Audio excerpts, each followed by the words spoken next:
magnetic recording and readout. So nowadays large number of informations are stored and read. So for these purposes we are using a storage device.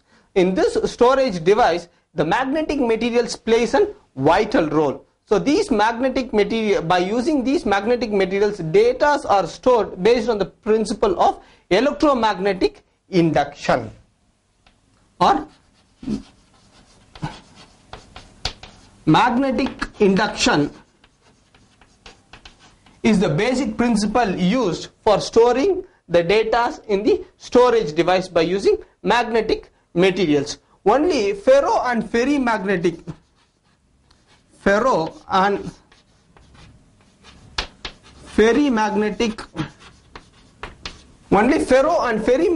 materials are used in storage devices. So you may ask why we are not using other type of magnetic materials, for example a diamagnetic material or an paramagnetic material. So these ferro and ferrimagnetic materials has a peculiar property that these dipole moments can align themselves parallel even when a weak magnetic field is applied by producing a large value of magnetic induction. So that's why we are using ferro or ferrimagnetic materials for storing applications.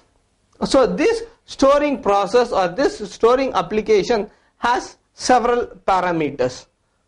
First is when all the signals, for example when you take a computer, so in computer we store informations. So when the computer to be switched on we need an electrical signal. So when the electrical signal passes or when an electrical signal passes through the coil, and magnetic field is or a magnetic induction is produced. This is what is called electromagnetic induction.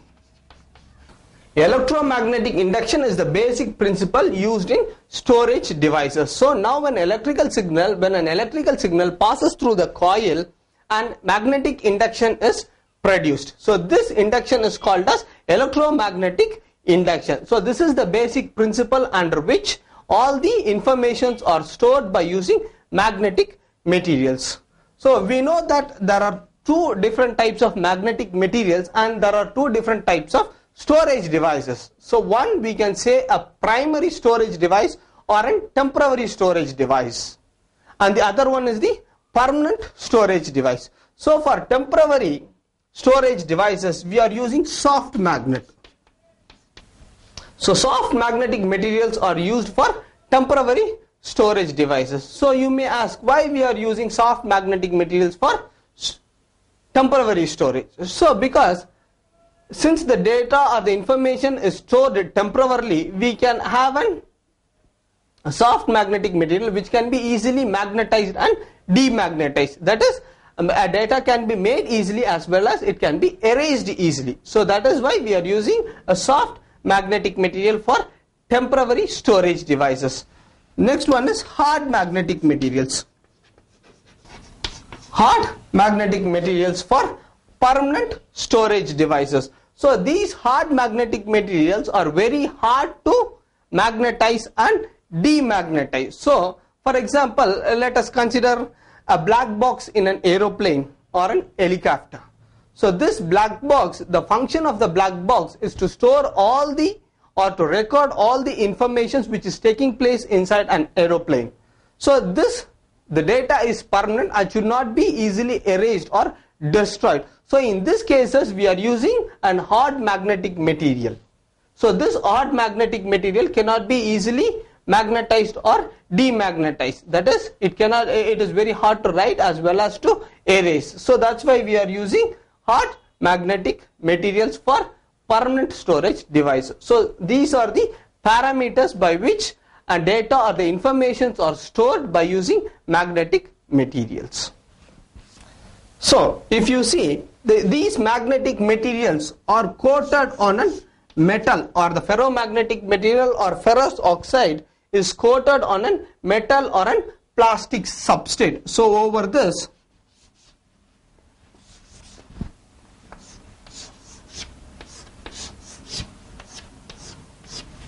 so this is a substrate, and this is what? This is the magnetic material area.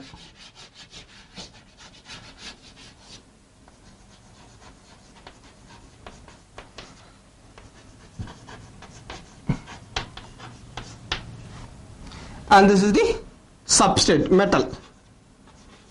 metal or plastic. If you see an ATM card, as I said, a magnetic material is coated on a plastic or a metal substrate. So if you see an ATM card, debit card or a credit card, some are made up of metal and some are made up of plastic material. So this is the sensitive material which senses our data or our password and other information. So this is an magnetic material which is coated over a plastic or a metal frame. So all the data which are stored in this magnetic material is of logical ones or zeros in the form of binary.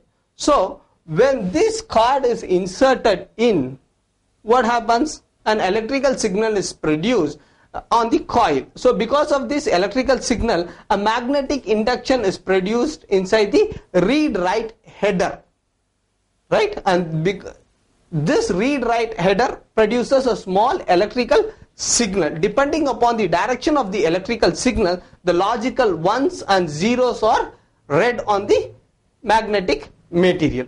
Again, when the data is now stored inside the magnetic material, suppose if you want to read the magnetic material, again this material or this drive has to be inserted inside. So while inserting, what happens? Again, an electrical signal is produced on the read header, and what happens? This read header collects the informations and gives the output. So this is how data is read out by using an read-write memory arm which is stored on a magnetic material. So nowadays we are using CDs to hear songs. In those days we were using cassettes. So in cassettes there is a magnetic tape. So this is what is called the magnetic tape, where all the informations or data are stored. So in this tape, how the informations are stored, it is when this material is placed inside the drive, magnetization is produced. So wherever there occurs magnetization, it represents the logical one. If wherever the point or wherever the area when it is not magnetized, it represents the logical 0. This is how the informations are stored in a magnetic tape. Memory units are classified into two different types. One is main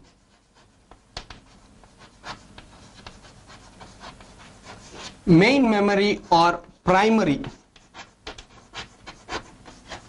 Main memory or primary memory. So that is like RAM, ROM, EEPROM, etc. in a CPU, central processing unit. So this main memory or primary memory, it is like a blackboard. So you can read the data, you can write the data, and if you don't want, you can erase it easily. But only a small volume of data can be stored. So the second type is called as auxiliary memory or secondary. Auxiliary memory or secondary memory. So these are the external storage devices like floppy disk, CD, DVD, etc. So these are called as secondary or auxiliary memory units. So these in this auxiliary or secondary memory units, a large volume of data can be stored, and it can be separated and it can be kept separately. So it is otherwise called as a backup memory storage device. Magnetic disks are classified into two different types. One is hard disk. The second one is floppy disk. So this hard disk is used to store the data permanently. For example, this is the structure of a hard disk, which plays a vital role in a computer. This hard disk is made up of the disk. This is called the disk material. So in other, that is in floppy disk and other things, we saw some plastic like material coated with magnetic material. In this case, what happens, this is made up of aluminum platters which is coated with magnetic materials, and this is placed on a shaft. This is a vertical shaft, and this is an spindle, and this is the read write arm or the sensing arm. So now when the computer is switched on, this spindle starts to rotate. So once when it starts rotating, this disk also starts to rotate, and this read write, this is the sensitive arm which is used for reading and writing the data. So this read write arm just goes around the disk. It does not touches the disk, whereas a few height it goes around the disk, and the data are read or written on the hard disk. And there are some advantages and disadvantages of this hard disk. So if you see, a large volume of data can be stored by using an hard disk, right? Thousands of files can be stored permanently, and very high speed in reading and writing the information. The only disadvantage, there are some disadvantages in this hard disk storage devices. So if you see an hard disk storage device, it is very costly. The costliest equipment in a computer is hard disk, right? So it is very costly, and once when the data is corrupted in a hard disk, it is very difficult to regain the data. So these are the two disadvantages in a hard disk. Floppy disk. So this is also one of the development of memory storage. It is an extra or the extendable memory or the secondary memory storage, where large number of data can be stored and it can be taken to anywhere, right? So if you see a floppy disk, it is made up of a flexible plastic material coated with an magnetic material. So that's why it is called as a floppy disk. So if you see a floppy disk, you can see a center hole on the floppy disk. So you should have a separate drive, a floppy drive, which should be permanently placed inside a computer. So when you insert this floppy disk inside the floppy disk, this hole goes and fixes inside the drive, which makes the floppy to rotate. And next, the most important point to be noted is this index hole. Can you see? This is the index hole. So there is an index hole in the floppy disk, as well as there will be a small index hole in the drive also. Only when these index hole matches, then the data can be written in or read out by this floppy. And next, if you see, this is the read-write operation slot. This is the read-write operation slot. This is the read-write operation slot, which is covered by a metal for protection. So once when it is inserted in the drive, this metal part will be displaced. It will move the side, and there will be a small opening where read-write operation can be done. This is called as write protection. When this write protection is closed, we can protect the floppy from by using the write operation by other users. So there are different sizes of floppy disk available in the market. In olden days, we have gotten bigger size of floppy disk. It was about 8 inches.